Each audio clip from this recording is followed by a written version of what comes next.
ओम शांति। 29 सितंबर शुरुआत ही बाबा बहुत अच्छे ईश्वरीय नशा दिलाकर कर रहे हैं। भक्त भगवान की भक्ति कर रहे हैं, उसे ढूंढ रहे हैं। तुम उसके सम्मुख बैठे हो, उसने स्वयं तुम्हें ज्ञान का नेत्र दे दिया है, तुम्हें रास्ता बता दिया है, सुखधाम का और शांति धाम का।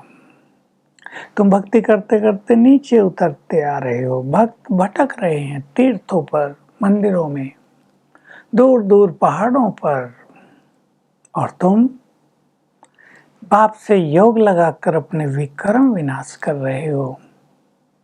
बाप ने आकर तुम्हारी सारी भटकन समाप्त कर दी है। तुम ढूंढ नहीं रहे हो, स्वयं भगवान बाप टीचर सदगुरु बनकर आए। टीचर बनकर आए तो संपूर्ण ज्ञान दे रहे हैं। मैं कौन हूँ, किसे कहते हैं भगवान, भगवान क्या करते हैं। जब तक मैं ना आऊं तुम मुझे नहीं जान सकते। ये सत्य बात है ना। दुनिया में तो कितनी मतें हैं भगवान के लिए। तुम भिन्न भिन्न मार्गों पर चलकर दुर्गति में उतरते आए। दुर्गति को कहा जाएगा दुख की गति, और सुखधाम सुख की गति। अब मैं तुम्हें राह दिखा रहा हूँ, मैं तुम्हें पढ़ाने आ गया हूँ, मैं तुम्हें राजयोग सिखा रहा हूँ। इस राजयोग से तुम्हारे विक्रम विनाश होते हैं, तुम पावन बन जाते हो, सुखी बन जाते हो। लोग तो कह देते हैं भगवान ने सुख दुख की सृष्टि रची। ऊपर देखते रहते हैं, ऊपर शायद कोई दुनिया है, नीचे कोई दुनिया है। बाबा ने बड़ी राज की बात एक ही बोल दी, God is one, his creation is also one. भगवान एक है, उसकी रचना भी एक ही है। धरती पर जो दुनिया है, इसके अलावा और कहीं दुनिया होती नहीं। इसमें ही सुखधाम और दुखधाम दो हिस्से इसके हो जाते हैं। पहले रामराज 2500 साल तक स्वर्ग, पिछले 2500 वर्ष तक रावण राज, नरक, दुख।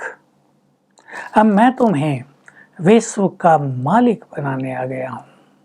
बहुत राज की बात फिर से कही। विश्व का मालिक ही तो तुम्हें विश्व पर जीत पहनाएगा ना। मैं विश्व का मालिक हूँ, सर्वशक्तिवान हूँ। तुम मुझसे शक्तियाँ लेकर विश्व पर जीत पाते हो। कैसे? माया जीते जगत जीत। मैंने तुम्हें बार बार समझाया है बच्चे, ये काम ही महाशत्रु है। तुम्हारी लड़ाई इन 5 विकारों से है, और कोई देवासुर संग्राम नहीं है। ये तुम्हारे अंदर चलने वाला इन आसुरी वृत्तियों से युद्ध है। तुम इस पे विजय पाते हो श्रीमत पर चलकर और सर्वशक्तिवान से योग लगाकर। ये काम थोड़ी मेहनत का है, कठिन नहीं है, पर समय अवश्य लगता है। आत्मा अब हिंसक बन गई है, उसको अहिंसक बनाना है। तो तुम्हें क्रोध भी नहीं करना है, क्रोध भी तो एक हिंसा है ना। तो मैं सुखधाम रचने आ गया हूँ, तुम्हें स्वर्ग का मालिक बनाने के लिए आ गया हूँ। अब तुम मेरे द्वारा मेरे को जान गए हो, तुम्हारी भटकन समाप्त हो गई है, तुम्हारी खोज समाप्त हो गई है। मैंने आकर ये रुद्र गीता ज्ञान यज्ञ रचा है। ये रुद्र यज्ञ है, ये कृष्ण यज्ञ नहीं है। शिव यज्ञ भी इसको नहीं कहते, भले ही शिव और रुद्र एक का ही नाम है, पर नाम रुद्र यज्ञ। इसमें ही सारे संसार की आहुति पड़नी है। यज्ञ में आहुति डालते ना, कुंड बनाते हैं। ये संसार ही इस यज्ञ का बड़ा कुंड बन गया है। इसमें सब की आहुति पड़ जाएगी। तुम्हारे योग बल से ही ये विनाश ज्वाला भी प्रकट होती है। बहुत बड़ा राज है ये। महाभारत लड़ाई तो दिखाई दे रही है, एक दूसरे को धमकी देते रहते हैं, तुमने ऐसा किया तो हम उड़ा देंगे बम से। तो मैंने ये रुद्र गीता ज्ञान यज्ञ रचा है, सबको ज्ञान दिया जा रहा है। इसमें कोई सामग्री स्वाहा नहीं होती, 5 विकार तुम इसमें स्वाहा कर देते हो। ये ज्ञान है, ज्ञान से तुम्हें राह मिल रही है। तुमने योग सीख लिया है, मेरे से बुद्धि योग कैसे लगाओ। कई बच्चे भाषण बहुत अच्छा करते हैं, बाबा खुश होते हैं, लेकिन बाबा ये भी पूछते हैं, जानना चाहते हैं बच्चे योग कितना है, क्योंकि अकेला अगर भाषण केवल अच्छा होगा, योग अच्छा नहीं होगा, तो तुम्हारी वाणी से तीर नहीं लगेगा। बाबा बहुत अच्छी बात सिखा रहे हैं। मैंने ही तुम्हें आकर सिखाया है कि घर गृहस्थ में रहते हुए तुम कमल फूल समान पवित्र कैसे बनो। सन्यासी ये काम नहीं कर सकते, क्योंकि वे तो घर बार छोड़ के चले गए, वे घर बार में रहते नहीं, इसलिए उन्हें ये पता नहीं है कि घर गृहस्थ में रहते हुए कमल फूल समान कैसे बना जा सकता है। अब मैं तुम्हें राजयोग के द्वारा पवित्र बना रहा हूँ। थोड़ी सी मेहनत है, अपने से प्रतिज्ञा करो। मेहनत तो करनी चाहिए, विश्व की राजाई मिल रही है तो मेहनत क्यों नहीं करेंगे।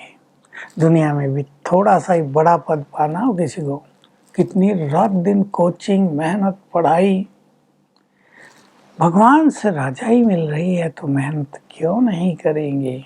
तो बाबा बार बार हमें याद दिला रहे हैं, मैं तुम्हारे सम्मुख हूँ, अब तुम मुझसे सुन रहे हो। तुम्हें पवित्र जीवन अवश्य बनाना है। काम क्रोध पर विजय पाने से तुम जगत जीत बन जाओगे, बाबा के दिल तख्त को जीतने वाले बन जाओगे और तुम्हें विश्व की राजाई मिल जाएगी। तो हमें सोचना है, इतनी बड़ी प्राप्ति के लिए क्या हम सच्चे दिल से मेहनत कर रहे हैं। विचार कर लें सभी, मेहनत हो रही है या अलबेलेपन में समय गुजर रहा है। क्योंकि योग की मेहनत नहीं करेंगे तो इन विषय विकारों को भी जीत नहीं पाएंगे। इन पर हमारी जीत होगी तब जब हमारे अंदर योग बल होगा। वरदान है, विश्व परिवर्तन के कार्य में अपनी अंगुली देने वाले महान सो निर्माण भव। बाबा ने एक बहुत अच्छा उदाहरण दिया, पहले तो याद दिलाया, तुम अपने इस कार्य के महत्व को समझो, कितना बड़ा कार्य है और तुम भगवान का कार्य कर रहे हो तो तुम भी कितने महान हो। कहा कि देखो, कुछ भोजन भी कोई अच्छा बनाते हैं, मीठा डालें या नमक डालें, यदि उसकी भी कमी रह जाए तो टेस्ट नहीं आता है। स्थापना के कार्य में हर व्यक्ति का संपूर्ण महत्व है, इसलिए किसी को भी रिजेक्ट नहीं करना है, सबको अपना सहयोगी बनाना है। ऐसे तुम महान बनेंगे और निर्माण बनेंगे तो स्थापना का कार्य तेजी से पूर्ण होगा। स्लोगन है, अपनी नेचर को इजी बना लो तो सब कार्य इजी हो जाएंगे। कितनी सुंदर जीवन जीने की कला है। तो आज का हमारा अभ्यास चलेगा, हम इस नशे में रहेंगे। भगवान ने हमें सच्ची राह दिखाई है, भटकने समाप्त कर दी है, स्वयं राजयोग सिखाया है और अभ्यास करेंगे। मैं शिव शक्ति हूँ और सर्वशक्तिमान, मेरे सिर के ऊपर छत्र छाया है। हर घंटे में एक बार भी किया जा सकता है, बिल्कुल सहज अभ्यास है और अपनी नेचर को इजी अवश्य बनाना है। ओम शांति।